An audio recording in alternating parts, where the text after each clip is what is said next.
स्वामी और स्त्री मध्य बारंबार झगड़ा होते यह भिडियो गोटे थर निश्चय देखु। घरे केबे भी कली हेब ना। आपण घरे स्वामी स्त्री कली झगड़ा हो भिडियो ताले निश्चय देखु। गोटे जंगल गोटे मयूर और मयूरी रहते से जंगल में हस खुशी और आराम बास करुले। दिने मयूरी मयूर को कहला, हे प्रिय, आमे यही स्थान को जीवा उचित जोठारे माने आमर समाज अनेक मयूर बास करुवे, जो सब बहुत मयूर बास करते आम से ही जगह को जीवा। यही कथा शुणिकी मयूर कहला, हे प्रिय, आमे दुहे एठारे केते आराम रे बास करुचु, कहीं सेठा को जीवा, कौन आवश्यक अच्छे। किंतु मयूरी किछि शुणिलानी, माने जगह छाड़ी जीवा को जिद धरी बसला। तेबे मयूर मध्य राजी हो गला। से माने दुहे एक नगरी को आसिले। से नगरर राजा सहजरे पशु और पक्षी मान को भाषा बुझी पारुथिले, कारण से राजा माने करवा शास्त्र अध्ययन करथिले। करवा शास्त्र अर्थ होउची पशु पक्षी मानकर भाषा को सहजरे बुझी पारिबा। एणु से राजा पशु पक्षींकर भाषा को सहजरे बुझिबारे सक्षम थिले। देखि दिने से तांको राणी को कहती जे मते बहुत भोक लगुचे, तापरे मते किछि खाइबा को दियो। राणी राजा खाइबा आनिबा पई रोषेई घर को जाती। से एक थाली रे डाली एवं भात नहीं कि अन्य हाथ रे एक ढाल रे पानी नहीं कि राजा निकट को आसती। राणी खाद्यर थाली राजा निकट रखा समय गोटे दाना प्लेट तल को खसी पड़ा, माने तले पड़ा। सेठारे गुड़ाए पिंपिड़ी माने बुलुथिले। तो से गोटे स्त्री पिंपिड़ी से भात को लेकिन चलीगला। राजा ये घटना को देखुले। संगे संगे एक पुरुष पिंपिड़ी से ही पिंपिड़ी निकट को आसला और से पिंपिड़ी को कहला, प्रिय, मते यही भात दानाटे दियो एवं तुम्हें जाई राजा माने थाली आउ गोटे भात दाना नहीं कि आस। राजा उभय कथा भल भाव शुणुले और बुझी भी पारुथिले, कारण से प्रत्येक पशु पक्षी सब भाषा बुझी पारुथिले। सेपटे पुरुष पिंपुड़ीर कथा शुणिकी स्त्री पिंपुड़ी कहला, नाई मु जीवी नहीं, राजा जानिले मोर हत्या करदेबे, मते डर लगुच। तापर पुरुष पिंपुड़ी बुझाइबा परे से साहस करके माने थाली आड़ को गला, किंतु अधा रास्तार फेरी आसिला। से पुरुष पिंपुड़ी को कहला, ना मु जीवी नहीं, काले राजा जानी जाइथिबे, से मते दंड देबे। तेबे देखि से कौन कला ना, सही समय राजा उभय को देखुले। यह देखिकी पुरुष पिंपुड़ी को सन्देह है जे राजा माने आमे जहाँ कहूचे ताहा बुझुचंती। तापरे से अन्य पिंपुड़ी के कहला, आमे कौन कहूचु बोधे राजा आम कथा बुझुचंती, तो सेथिपाई से आम दुही को चाहि रहिचंती। यह शुणिक स्त्री पिंपुड़ी कहला, जदि से आम कथा बुझुचंती एवं जदि आउ कहा कहती ताने से संगे संगे पत्थर हो जाए। माने से पिंपुड़ी कहला, जदि से आम कथा शुणुथे ये कथा से आउ क्या कहे ताले राजा संगे संगे पत्थर हो जाए। राजा यह शुणी पारे और बुझी भी पारे। यह शुणिकी से जोर हसवाक लगे। राजा को एक माने एकाकी जोर हसबार देखिकी राणी माने रोषेई घर दौड़ी आसिले। से राजा को हसुथिबार देखिकी राणी भाविबाक लगिले जे बोधहुए से किछि माने भूल कर देइछन्ति। तो सेथिमे राजा हसुछन्ति। राणी राजा निकट को आसिक कहती, महाराज, मु किछि भूल करिछि कि? तापर तेणु आपण एते जोरे हसुछन जे, किंतु राणी जिद धरी बसंती एवं कहती, आपण को मते कहवा को पड़बा जे आपण एते जोरे काहेकि हसुथिले। राजा बारंबार मना करते, कारण से जानी जे माने स्त्री पिंपुड़ी कही यदि से यही घटना विषय माने क्या कहे तेबे से पत्थर परिणत हो। तेणु माने राजा राणी को यह माने जमा कहवा चाहू नथिले, हेले राणी बारंबार जिद करुथिले। देखि एवं कहले देखि राणी बारंबार जिद धरिकी बसले एवं कहले, जदि आपण मते प्रकृतर भल पाती तेबे आपण को मते सत्य कथा कहबाक पड़िबो। वर्तमान राजा किछि बुझी पारलेनी से कौन करिवे। राजा भाविले, जदि मु राणी को यह कहीदेवी ताले मु पत्थर रे परिणत हो जिमि, जदि मु यह राणी को न कहबी तेबे राणी मो उपरे विश्वास हरेबे। वर्तमान राजा को राणी को जिद आगे माने मुंड नैबाक पड़ेगा, कारण ବାଳହଟ ଏବଂ ସ୍ତ୍ରୀଙ୍କ ହଟ ଏ ଦୁଇଟି ହଟ ଆଗରେ ସମସ୍ତଙ୍କୁ ହାରିବାକୁ ପଡ଼ିଥାଏ। ବର୍ତ୍ତମାନ ରାଜା ରାଣୀଙ୍କୁ କୁହନ୍ତି, ଠିକ୍ ଅଛି ରାଣୀ, ଶୁଣ ମୁଁ ତୁମକୁ ଏ ବିଷୟରେ କହିବି, କିନ୍ତୁ ପରେ ତୁମକୁ ଅନୁତାପ କରିବାକୁ ପଡ଼ିବ। ରାଣୀ ଭାବିଲେ ଯେ କିଛି ନିଶ୍ଚୟ ରହସ୍ୟ ଅଛି, ସେଥିପାଇଁ ସେ ପୁଣି ଜିଦ୍ ଧରି ପଚାରିଲେ। ବର୍ତ୍ତମାନ ରାଜା ବାଧ୍ୟ ହୋଇକି ରାଣୀଙ୍କୁ କହିଲେ, ଠିକ୍ ଅଛି ମୁଁ ତୁମକୁ ସବୁ କଥା କହିବି, କିନ୍ତୁ ଏଠି ନୁହେଁ, ଆମକୁ ଏଠୁ ଦୂର ଜଙ୍ଗଲକୁ ଯିବାକୁ ହେବ। ଏହାପରେ ବର୍ତ୍ତମାନ ଉଭୟ ରାଜା ଏବଂ ରାଣୀ ରଥରେ ବସିକି ଜଙ୍ଗଲ ଆଡ଼କୁ ଚାଲିଯାଆନ୍ତି। ଦୁହେଁ ଏକ ଘଞ୍ଚ ଜଙ୍ଗଲ ମଝିରେ ପହଞ୍ଚିଯିବା ପରେ ରାଜା ରାଣୀକୁ କହିବା ଆରମ୍ଭ କଲେ। ରାଜା ରାଣୀକୁ ଯେତେ ଯେତେ କଥା ଆଗକୁ ଆଗକୁ କହି କହି ଗଲେ ସେ ଧୀରେ ଧୀରେ ପଥରରେ ପରିଣତ ହେବାକୁ ଲାଗିଲେ।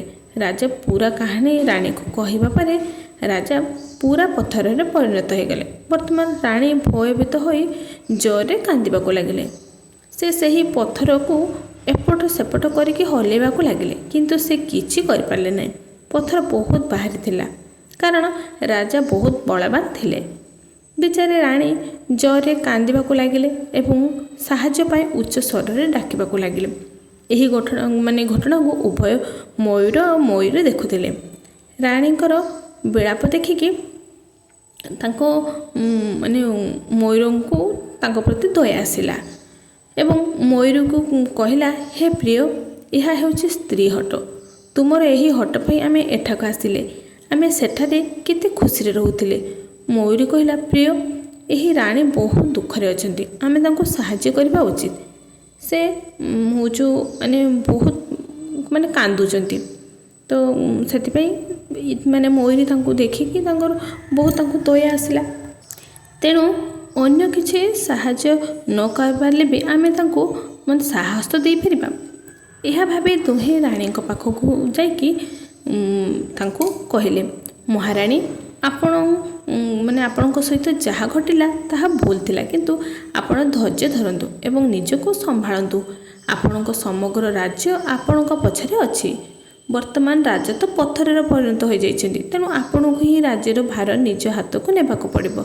ରାଣୀ ସେମାନଙ୍କ କଥା ଶୁଣିବା ପରେ କହିଲେ, ମୁଁ ନିଜକୁ କିପରି ସମ୍ଭାଳିବି, କାରଣ ମୋର ଦୁନିଆ ଉଜୁଡ଼ି ଯାଇଛି। ମୋର ସ୍ୱାମୀ ବର୍ତ୍ତମାନ ପଥରରେ ପରିଣତ ହୋଇଯାଇଛନ୍ତି, ତ ମୁଁ କେମିତି ନିଜକୁ ସମ୍ଭାଳିବି? ମୁଁ ବର୍ତ୍ତମାନ କ'ଣ କରିବି? ମୟୂର ମୟୂରୀ ରାଣୀଙ୍କୁ ପଚାରିଲେ, ରାଜା ପଥର କେମିତି ହୋଇଗଲେ? ରାଣୀ ବି ଯେତେ କଥା ଆଗକୁ କହିବାକୁ ଗଲେ, ସେ ବି ରାଜାଙ୍କ ପରି ଧୀରେ ଧୀରେ ପଥରରେ ପରିଣତ ହେବାକୁ ଲାଗିଲେ। ଯେମିତି ରାଣୀ ପୁରା କାହାଣୀ କହିଦେଲେ, ସିଏ ମଧ୍ୟ ପୁରା ପଥରରେ ପରିଣତ ହୋଇଗଲେ। ଏହା ଦେଖି ଉଭୟ ମୟୂର ଆଉ ମୟୂରୀ ଦୁଃଖିତ ହେଲେ। ମୟୂର ଭାବିଲା ଯେ ଏହି ବିପତ୍ତି ଆମ ଉପରେ ମଧ୍ୟ ଆସିପାରେ, କାରଣ ସେହି ପିମ୍ପୁଡ଼ିର ଅଭିଶାପ ହେତୁ ରାଜା ପଥର ହୋଇଯାଇଛନ୍ତି ଏବଂ ରାଣୀ ମଧ୍ୟ ଏହି କାରଣରୁ ପଥର ହୋଇଯାଇଛନ୍ତି। ମୟୂର ମୟୂରୀ ଦୁଇ ଜଣ ଭାବିଲେ ଯେ ଯଦି ସେମାନେ ଦୁଇ ଜଣ ତାଙ୍କ କଥାକୁ ଶୁଣିକି କାହାକୁ କହିବା ଦ୍ୱାରା ଯଦି ପଥର ହୋଇଗଲେ, ତାହେଲେ ସେହି ବିପତ୍ତି ବି ଆମ ଉପରକୁ ଆସିଲା। ମୟୂର ମୟୂରୀ ଧୀରେ ଧୀରେ କହିଲେ ଯେ ଏହି ବିପତ୍ତି ଆମ ଉପରକୁ ମଧ୍ୟ ଆସୁଛି, କାରଣ ତମ ସ୍ତ୍ରୀମାନଙ୍କ ପାଖରେ ତ କିଛି କଥା ଲୁଚିକି ରହିନାହିଁ। ତ ମୟୂରୀ ମଧ୍ୟ ଭୟରେ କହିଲା, ଚାଲ ପ୍ରିୟ, ଆମେ ବହୁ ଦୂରକୁ ଚାଲିଯିବା। ଏହା ଶୁଣିକି ମୟୂର କହିଲା, ଏହି ଜାଗା ଛାଡ଼ିବାର ଲାଭ କ'ଣ? ଆମେ ପୃଥିବୀର ଯେକୌଣସି କୋଣକୁ ଯିବା, ଏହି ବିପତ୍ତି ଆମକୁ ଛାଡ଼ିବ ନାହିଁ। ଏହା ଆମ ଉପରେ ସବୁବେଳେ ଘୁରି ବୁଲୁଛି। ଯଦି ଏହି କଥା ଜାଣିଶୁଣି କିମ୍ବା ଆମ ଅଜାଣତରେ ଆମ ପାଟିରୁ ବାହାରି ଆସେ, ତେବେ ଆମେ ମଧ୍ୟ ପଥର ହୋଇଯିବା। ବର୍ତ୍ତମାନ ଦୁହେଁ ଏ ବିଷୟରେ ଚିନ୍ତା କରିବାକୁ ଆରମ୍ଭ କଲେ। ନା ଖାଇପାରିଲେ ନା ଭଲରେ ଜୀବନଯାପନ କରିପାରିଲେ। ଦୁହେଁ ବହୁତ ଚିନ୍ତିତ ଥିଲେ। ମୟୂରର ମନକୁ ଏକ ଉପାୟ ଆସିଲା। ସେ ଯଦି ଏହିସବୁ ପିମ୍ପୁଡ଼ିକୁ ସବୁ ଯଦି ମାରିଦିଏ, ତାହେଲେ ତା'ର ଅଭିଶାପ ଯଦି କାମ ନ ଦେଇପାରେ, ତ ସେ ମନେ ମନେ ଭାବିଲା, ଯଦି ସମସ୍ତଙ୍କୁ ମାରିଦେବ, ଏହି ବିପତ୍ତିକୁ ମଧ୍ୟ ଯଦି ରୋକାଯାଇପାରିବ, ସେ ଭାବିଲା ମାରିଦେବେ ସବୁ ପିମ୍ପୁଡ଼ିକୁ, ତ ବିପତ୍ତି ରୋକିଯିବ। ସେ ମୟୂରୀକୁ କହିଲା, ଯଦି ଆମେ ଦୁହେଁ ଦୁନିଆର ସମସ୍ତ ପିମ୍ପୁଡ଼ିକୁ ହଟାଇ ଦେବା, ତେବେ ଆମର ସମସ୍ୟା ମଧ୍ୟ ଦୂର ହୋଇଯିବ। ମୟୂର ମଧ୍ୟ ଏଥିରେ ସହମତ ହେଲା। ଦୁହେଁ ସମସ୍ତ ପିମ୍ପୁଡ଼ିକି ମାରିକି ଖାଇବା ଆରମ୍ଭ କଲେ। ପିମ୍ପୁଡ଼ିକୁ ବୁଲି ବୁଲି ଖୋଜି ଖୋଜି ଏମିତି ମାରିଲେ ଯେ ସେ ଦୁହିଁଙ୍କୁ ଦେଖିବା ମାତ୍ରେ ପିମ୍ପୁଡ଼ିମାନେ ଇଆଡ଼େ ସିଆଡ଼େ ସବୁ ଦୌଡ଼ିକି ପଳେଇଲେ। ଏବଂ ଭୂମିର ମାନେ ତଳକୁ ଖଳି ଖଳି ଲୁଚି ଯାଆନ୍ତି ସେମାନେ ସବୁ। ମୟୂର ଏବଂ ମୟୂରୀଙ୍କୁ ଉଭୟ ଏତେ ସତର୍କ ଥିଲେ ଯେ ପିମ୍ପୁଡ଼ି ଭୂମି ତଳୁ ବାହାରିବା ମାତ୍ରେ ସେମାନେ ଖାଇ ଦେଉଥିଲେ। ଏହି ଡରରେ ପିମ୍ପୁଡ଼ିମାନେ ଭୂମିରୁ ଆଉ ବାହାରିଲେ ହିଁ ନାହିଁ। ସେମାନେ ଭୂମି ତଳେ ଲୁଚି ରହିଲେ ଏବଂ ଭୋକରେ ମରିବାକୁ ଲାଗିଲେ, କାରଣ ଖାଦ୍ୟ କେବଳ ଭୂମି ବାହାରେ ଉପଲବ୍ଧ। ବର୍ତ୍ତମାନ ପିମ୍ପୁଡ଼ିମାନେ ଖାଦ୍ୟ ପାଇଁ ଭୂମିରୁ ବାହାରିବା ମାତ୍ରେ ମୟୂରମାନେ ସେମାନଙ୍କୁ ମାରିକି ଖାଇ ଦେଉଥିଲେ। ତାପରେ ଥରେ ଗୋଟିଏ ପିମ୍ପୁଡ଼ି ଦମ୍ପତି ଭୋକରେ ପୀଡ଼ିତ ହୋଇକି ଭୂମି ଉପରେ କଷ୍ଟରେ ଥିଲେ। ଅନ୍ୟ ଉପାୟ ନ ପାଇକି ସେମାନେ ଭଗବାନ ବିଷ୍ଣୁଙ୍କୁ ଜପ କରିବା ଆରମ୍ଭ କଲେ। ଉଭୟଙ୍କର ଭକ୍ତିରେ ସନ୍ତୁଷ୍ଟ ହୋଇକି ଭଗବାନ ବିଷ୍ଣୁ ସେଠାରେ ଉପସ୍ଥିତ ହେଲେ। ଭଗବାନ ବିଷ୍ଣୁ ସେମାନଙ୍କୁ କୁହନ୍ତି ଯେ ମୁଁ ତୁମର ଭକ୍ତିରେ ଅତ୍ୟନ୍ତ ସନ୍ତୁଷ୍ଟ, ତୁମେ ଯାହା ଚାହିଁବ ସେହି ବର ମାଗିପାର। ଦୁହେଁ ବହୁତ ଦିନ ହେଲା ଭୋକିଲା ଏବଂ ଶୋଷିଲା ଥିଲେ।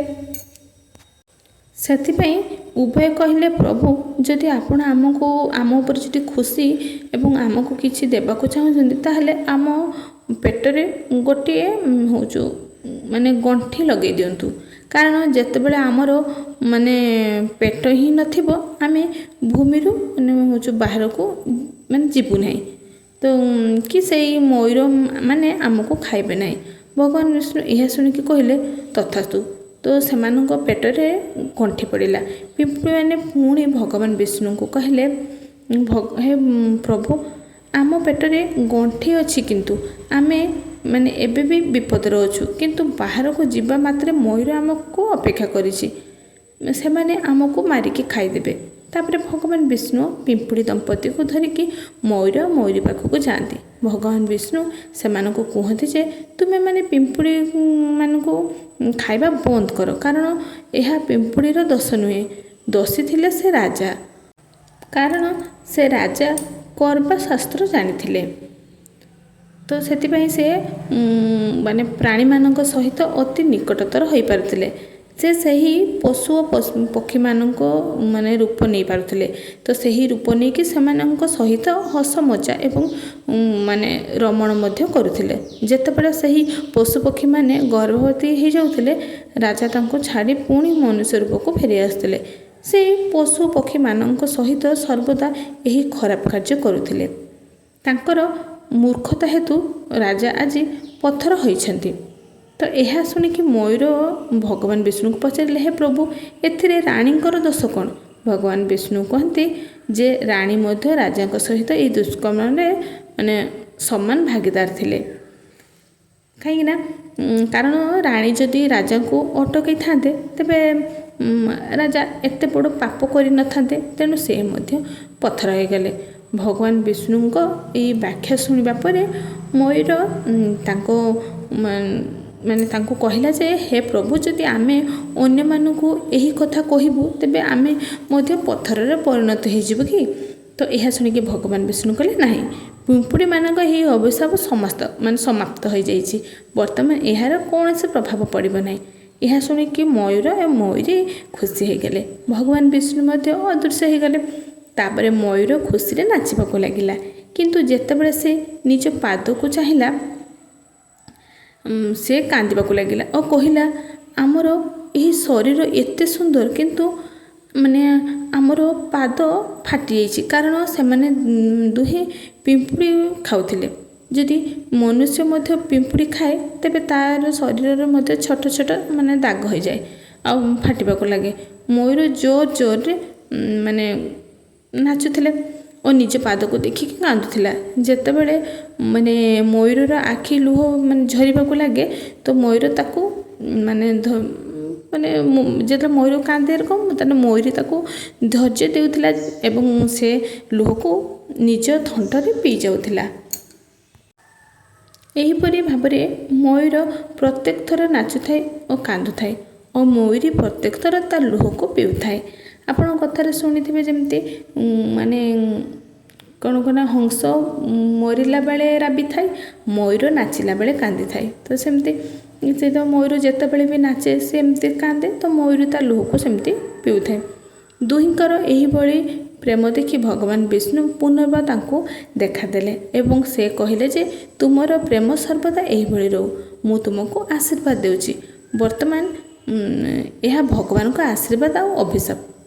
ଏହା ଜାଣିବା କଷ୍ଟକର, କାହିଁକି ନା ମାନେ ଏଇ ଯେ ତାଙ୍କୁ ଯେଉଁ ମିଳିଲା ଆଶୀର୍ବାଦଟା, ତ ସେଇଟା ଭଗବାନଙ୍କର ଆଶୀର୍ବାଦ ନା ତାଙ୍କ ପାଇଁ ଅଭିଶାପ, ଏଇଟା ଜାଣିବା ବହୁତ କଷ୍ଟକର। କାହିଁକି ନା ମୟୂର ଲୁହ ପିଇକି ମୟୂରୀ ଗର୍ଭବତୀ ହୁଏ।